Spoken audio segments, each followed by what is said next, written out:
The ones that I really love, especially topically, are those series of Mischief. And I love that, in that series of paintings, he's still talking often about colonial history. But instead of using the very, again, visceral, dramatic violence that you see in other works of his, like The Scream, humor is kind of like the doorway into the narrative, right? Hmm. And flipping a lot of these colonial narratives on its head. I'm thinking of, where Indigenous people have been and Indigenous women and femmes and queers especially have been, exoticized and made into these like objects. He flips it, and I'm thinking of The Daddies is one on the top of my head right now, right? Where it's Mischief looking at the fathers of Confederation, and she's like laying into them.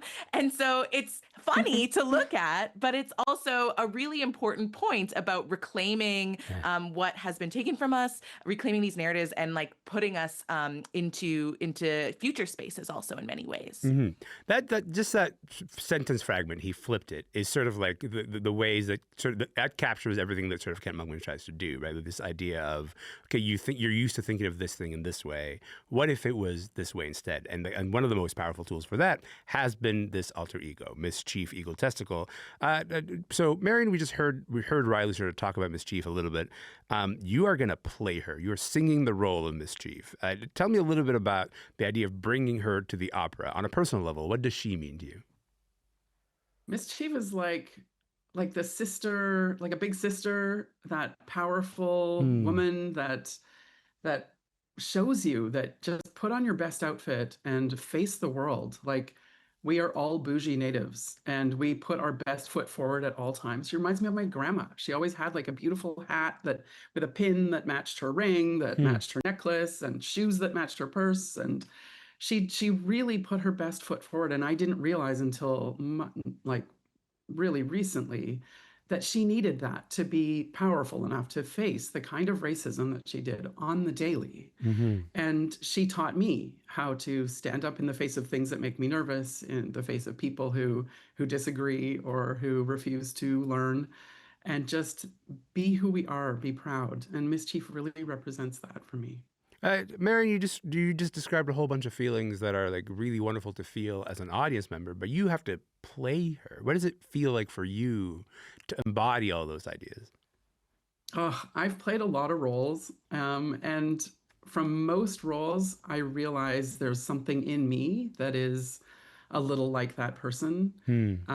And I can't wait for the effects of Mischief to take place in my body. Because you learn how to be confident, how to be powerful, how to react in certain situations, phrases that you could consider saying. And Mischief is so full of love at all times and so willing to listen.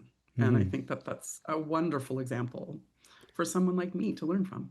Riley, you had an opportunity to interview Kent not too long ago. What does Mischief mean to him? Oh, yeah, that was such a fun interview. And we talked a lot about Mischief and how for him there was one layer of very much like reclamation, that he tells a story of taking the pictures of Mischief and the story back to his Cree advisors that were advising on the book. And they said, make it funnier and make it sexier.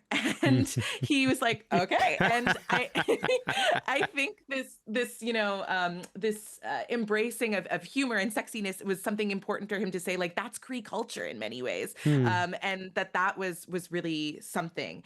The other part of this was, it opened up a new pathway to be telling those stories about colonialism that he had been telling for so much of his career, but in a way that felt extremely empowered, was a word that came up, fabulous, and created, a door opening for maybe a whole new audience of people to be able to see these stories in ways that they hadn't been able to see them before. And I think that that was a really well accomplished goal. I, certainly even started to think about the stories differently, having seen Miss Chief lead the way. And so there's a lot of empowerment, even while dealing with things like the Fathers of Confederation or, police brutality or whatever it might be. Still, Miss Chief being so empowered, I think inspires an empowerment in the viewer. I should say, we also work in we are talking right now and I can see you and I've seen Mischief. And so, but I forget sometimes that people also listen to us on the radio and maybe they've not seen Mischief. Riley, you've used the word empowered, you've used the word fabulous.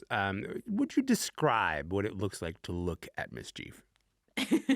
Yeah. So Mischief is based on, a drag persona that Kent had for many years before she became the subject of his painting. So in a way, she looks like Kent Monkman. So if you Yes. Google him, that'll be a good baseline for you. Yeah. But she also is usually in these paintings, like wearing very few, if any, clothes, but also, not shying away from that. That's a huge part of what she's trying to do.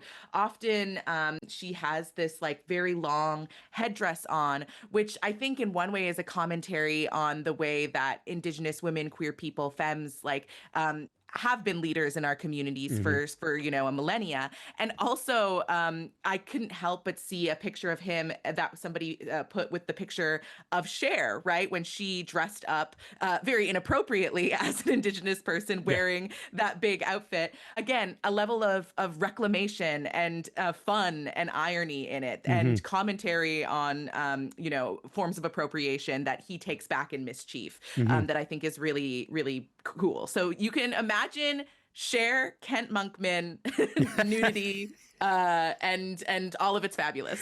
The idea of like, hey, what does Mischief look like? Well, if you take Kent Monkman and add a bit of Cher, but like appropriately so, and a lot of nudity, that's what you get.